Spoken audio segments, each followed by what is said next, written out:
Ako po si Martin, dito yung operator ng TIT 999. Nagamit ito ng 4 na araw na may bilang na 85 meters.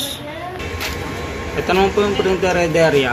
Ang uling polit po ng color that white noong November 29 last year. Ito naman po yung aming copy na may 100% mid condition. Head clean.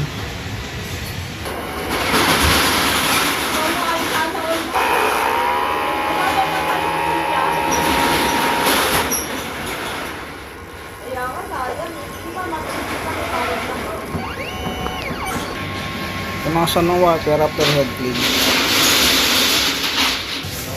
Nozzle check. Ito po, buwan naman po sila lahat. Ang ink system po namin, tama lang po ang level. Ito lang po ang aming waste lang, nilinis lang po nung Wednesday. Ito nga po ang aming ABR.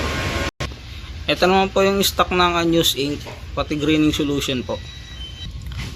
Dito ay powder. Ito naman po yung weekly physical inventory report, updated.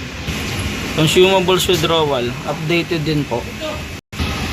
Daily output record. At dito ay mali checklist. Yun lang, salamat po.